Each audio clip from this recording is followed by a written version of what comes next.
Hola y sean muy bienvenidos, queridos oyentes, a una nueva entrega de nuestro podcast, Mañanas con Malpica, o quiero decir, Miedos con Malpica, donde nos aventuraremos en los enigmas más inquietantes y desconcertantes de la historia. En esta ocasión nos sumergiremos en un caso que ha desconcertado a investigadores y a la opinión pública durante muchos años, el cual es la desaparición de Paulette Guevara Fara.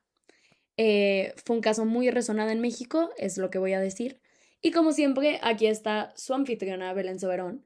En cabina tenemos a Lucía de Pedro y Lucy Lascue. Y en edición, a Bego Subillaga y Vale Alba. Así que quédense para escuchar esta historia.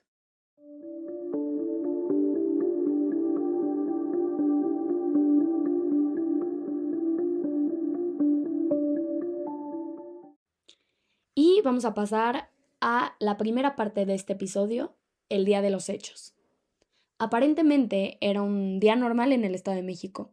Un lunes 22 de marzo del 2010, Erika Casimiro, la nana de la casa, entró al cuarto de la pequeña Paulette Guevara Fara de 4 añitos. Como en ocasiones previas, le pondría su uniforme para el kinder, al que por cierto iba a regresar esa semana después de varios días de ausencia por una enfermedad. Pero entonces se percató de algo. La cama estaba vacía. Paulette, que apenas unas horas antes había sido acostada por su mamá, Lisette Fara, había desaparecido. Erika alertó rápidamente a Lisette, y junto con la hija mayor de 7 años, también de nombre Lisette, comenzaron a buscarla por toda la casa. Pasaron los minutos y Paulette no aparecía. Fue cuando decidieron llamar a las autoridades de Whisky Lucan, y pronto todo un equipo de investigación llegó a la casa en cuestión. Hablando de esto, después, cuando las autoridades entrevistaron a Erika y a su hermana, que por cierto también era nana de la casa, ellas dijeron que cuando ellas fueron a avisar a la mamá, a Lisette Fara, se veía muy despreocupada. Realmente no se paró instantáneamente de la cama. Siguió ahí como tratando de espabilarse o pues básicamente entender lo que estaba pasando, pero sin ninguna preocupación. Por lo que esto alertó a las autoridades, de lo cual vamos a hablar siguientemente, y también queremos recalcar que aunque no muchos lo sabían en esa época, Mauricio, el papá de Paulette, y Lisette, su mamá, estaban separados. Esto era una situación muy reciente, la cual no estaba en el ojo de sus amigos o en el ojo de su familia. Y vamos a dar un poco de trasfondo a la situación anterior de lo que estaba pasando. Fueron a pasar el fin de semana a Valle de Bravo y es por eso que acostaron a las niñas rápidamente la noche anterior. Les pusieron la pijama y básicamente se fueron a dormir porque ellas acababan de regresar de, pues, del fin de semana o del viaje que habían tenido. Eh, y por lo que se habla es que se acostaron un poco tarde. Es por esto que Lisette estaba teniendo un poco de conflicto al levantarse y como entender lo que estaba pasando, como mencioné anteriormente, pero lo que pasa es que fue como mucho ojo público que ella no hubiera espabilado tan rápido como se esperaba.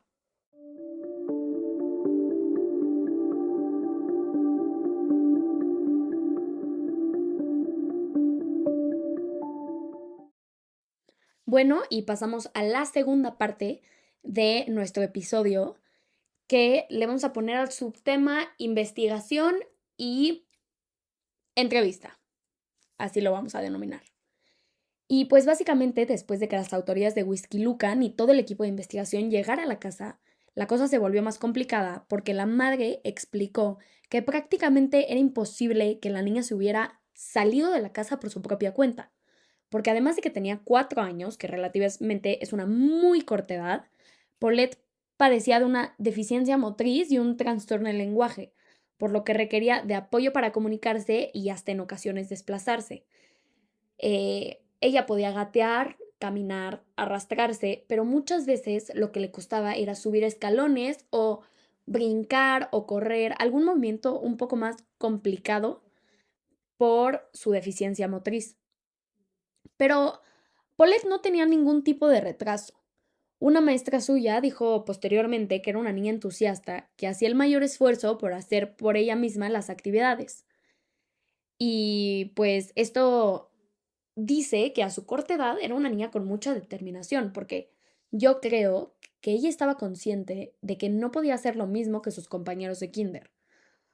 Y pues necesitaba una sombra, mucha gente la ayudaba, pero ella seguía teniendo pues el esfuerzo de hacer las actividades solo por ella. Y pues esta era la niña que sin explicación alguna había desaparecido. Los medios de comunicación rápidamente se colgaron del caso, sobre todo porque, pues, era durante la pandemia de la influenza en el 2010, por lo que todo el mundo estaba en su casa y todo el mundo escuchaba las noticias, ya que, pues, no era muy potente el tema de las redes sociales y, pues, actividades de ocio de ese tipo. Mucha gente veía la televisión, ya que era el medio de comunicación más grande en esa época. Y sobre todo porque la familia Guevara Fara, pues, tenían dinero. No era una familia de pocos recursos. Y es por eso que las autoridades y los medios de comunicación llegaron tan rápido al caso.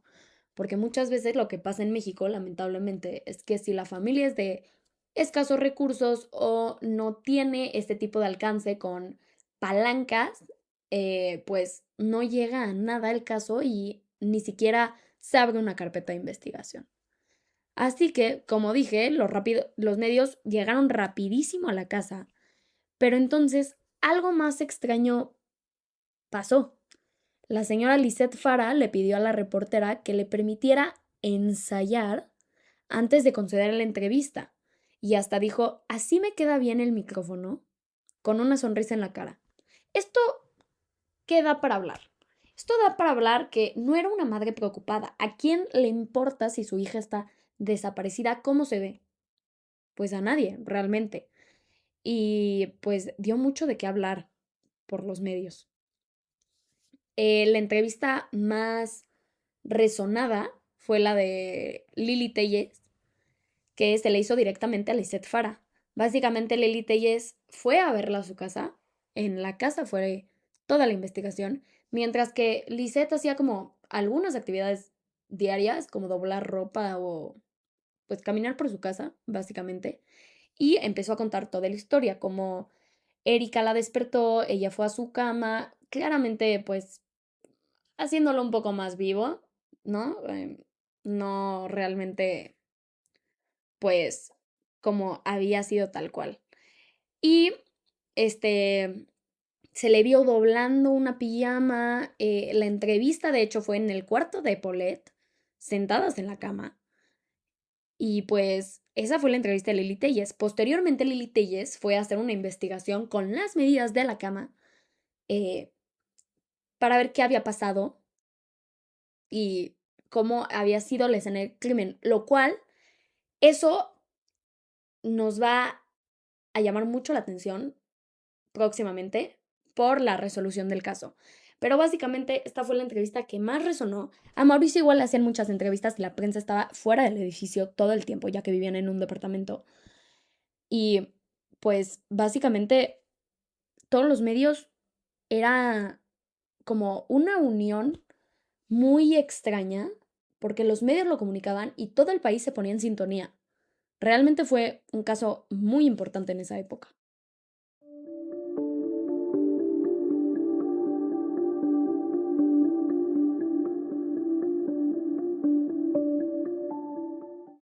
Y pasamos a la tercera parte de nuestro tan querido episodio. Muchos de ustedes se estarán preguntando, ¿qué pasó con la niña Paulette Guevara Fara?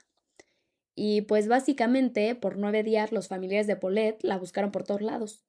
El 31 de marzo del 2010, la niña de 4 años fue localizada en el pie de la cama, enredada entre las sábanas. La versión oficial fue que la niña murió en la madrugada del 22 del mismo mes, después de que ella se dio la vuelta y se asfixió. Esta versión no dejó satisfechos ni a los medios, ni al público, ni a la madre de Paulette, ni a la entonces periodista Lili Telles, pues no solo estuvo en el cuarto de la pequeña, también se sentó en la misma cama, en las que 5 días después encontraron a la menor, debido a un tal olor de putrefacción. Cuando fue la entrevista, Lili Telles preguntó, ¿esta es la cama de Paulette? Mientras que las dos estaban sentadas en el medio de la cama, rodeadas de los peluches de la niña. Y esta entrevista duró aproximadamente 22 minutos, en los cuales ellas no sintieron absolutamente nada. Durante la entrevista, Lizette dijo, yo la acosté alrededor de las 9:10 de la noche. Hice lo que una mamá hace para acostar a su niña. Darle un beso, lavarse los dientes, darle la bendición, la ropa en la cama, me salí al cuarto y apagué la luz. La madre de la niña afirmó que puso 2 almohadas para que Paulette no se fuera a caer, pues el mueble tenía apenas 2 semanas de haberse instalado en el cuarto. Pero cuando amaneció, Erika la niñera avisó que Paulette no estaba en su cuarto. Y esto del mueble fue que Paulette acaba de ser cambiada de una cuna a una cama de niña grande, por lo que el colchón de este era el de la cuna. Y había un pequeño espacio en los pies de la cama. La mamá de Paulette le pidió a quienes tenían a su hija que por favor la devolvieran antes de encontrarla, ya que necesitaba que sus padres la ayudaran con su discapacidad. El caso se tornó más turbio cuando el cadáver de la niña apareció en la misma casa, a pesar de las múltiples búsquedas que los peritos e incluso binomios caninos habían hecho. Años después, Lili Telles habló sobre el caso en una columna del SDP Noticias, en donde afirmó que el cadáver fue sembrado, pues era casi imposible que la niña hubiera girado por sus propios medios, ya que tenía una discapacidad motriz.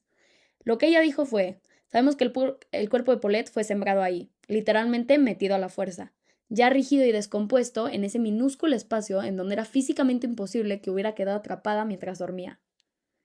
Ella misma se dice testigo, pues no solo se sentó en una cama, sino que ayudó a la madre a acomodarla para la entrevista. También dijo, estuve sobre esta cama cuando Paulette lleva 5 días de muerta. Revisé la cama, toqué las cobijas, acaricié los peluches, ayudé a arreglar la sobrecama para hacer la entrevista con la madre sentada sobre el colchón durante 1 hora. Por lo que a ella no le parecía nada lógico que esta fuera la resolución del caso.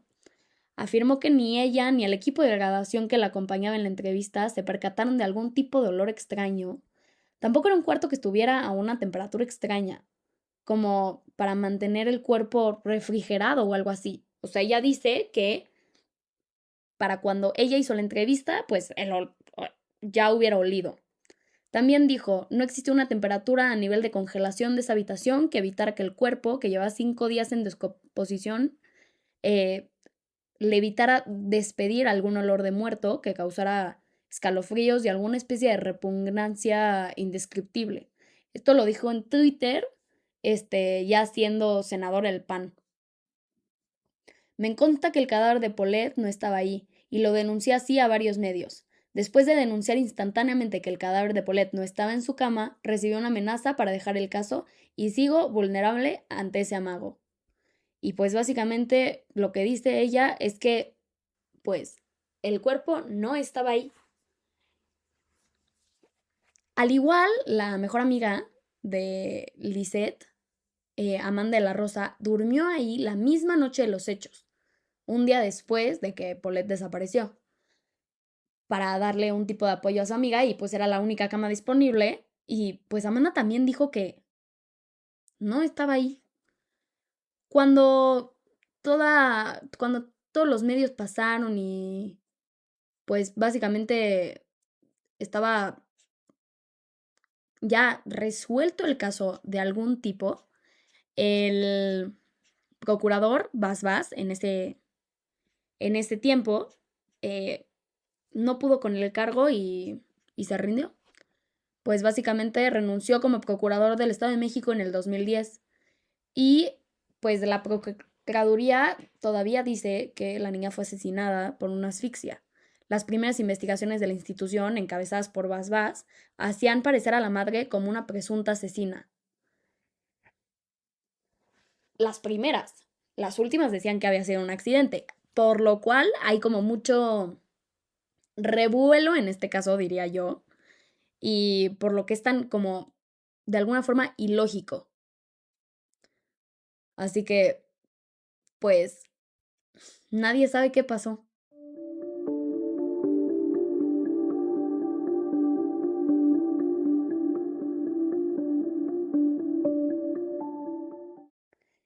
pues básicamente vamos a pasar a la cuarta parte de este episodio, en la cual vamos a decir pues algunos datos extras y algunas opiniones propias que tengo sobre el caso. Y quiero empezar por un dato muy importante que no se tomó en cuenta en la resolución del caso, que fue que minutos antes de que encontraran el cuerpo de la niña en la cama, había habido un apagón en todo el edificio en el cual evacuaron a todos los vecinos y pues a la gente que estaba dentro del departamento por si había un cortocircuito o algo del estilo. Por lo que la gente dice que efectivamente sembraron el cuerpo de la niña, pues durante este apagón. Esto no se tomó en cuenta en la resolución final del caso, ni mucho menos, eh, pues algún tipo de opinión tampoco se tomó en cuenta. También quiero recalcar que una de las teorías más grandes es que efectivamente el papá y la mamá, pues fueron los pues presuntos asesinos de este caso. Lo que decía mucha gente es que pues la niña era un gran gasto debido a su tipo de discapacidad, por lo que habían planeado un tipo de secuestro express para pedirle dinero a los abuelos de la niña, que se los dieran y que les regresaran a la niña. Más sin embargo, pues mucha gente dice que pues, la niña se les murió. Ahora sí que, perdón por decirlo así, pero mientras que estaban haciendo eso. Y pues igual hubo una llamada, una entrevista en el cual Lisette se ve como manipula a Chess, que así se le decía a la hija mayor, eh, que ella decía que no vaya a decir nada, que nada más dijera que estaban muy tristes por su hermanita y que solo podía decir eso. Y pues la niña le pregunta que por qué. Y, y lo que dice ella es que para que la policía no les echara la culpa de la muerte de la hermana. Fue un lapso de tantas inconformidades, tantas cosas inconcisas, que fue lo que hacía pensar que pues esto no había sido un accidente y que la niña no se había asfixiado. Bueno, asfixiado sí, que más bien no había sido accidentalmente. Al igual, Amanda de la Rosa, que era la mejor amiga de la mamá, sacó un libro muy bueno, quiero recalcar, yo lo leí. Es más un poco de su punto de vista, es por esto que sé que ella durmió en la cama. Y lo que dice este fue que, pues, era inconciso, no, realmente no había como mucho, muchos hechos, mucha investigación. También quiero aclarar que ella estuvo durante toda la investigación en el departamento y fue a una cita con Alfredo Castillo, que era como el encargado de los peritos. Así que igual se les hizo como un vínculo, un tipo de vínculo entre ellos dos que ocultaban las cosas, como si Amanda le dijera a Alfredo que tenía que decir eso por pues, algún tipo de trato o algo así. Igual se dieron cuenta que días después de que ya habían encontrado a la niña sin vida, que Lisette, la mamá, empezó a salir como si nada hubiera pasado. Se le veía en antros, se le veía en bares, en fiestas, con alcohol, con amigos, con una sonrisa en la cara, por lo que pues mucha gente dijo de que esto no está bien, porque realmente pues cada quien tiene su forma de sanar con un duelo, de llevar un duelo, pero pues fue muy pocos días después de que encontraran a la niña. También Amanda y Lisette tuvieron una pelea porque Amanda le expuso en su libro, de hecho dice que, que pues ya no estaba con Mauricio, que ya estaba empezando a conocer otros hombres, que pues que ya no le tenía ese tipo de respeto a su familia, por lo que pues ellas dos se pelearon, porque realmente yo que lo leí no tenía mucho que ver. no influye en el caso y básicamente la expuso. Pero, pues, este caso queda realmente inconcluso. Nadie sabe qué pasó. Realmente no le dieron carpetazo al caso porque, pues, se cerró, pero con esa resolución es un tipo de carpetazo, porque sí encontraron a la niña sin vida y con una explicación muy absurda.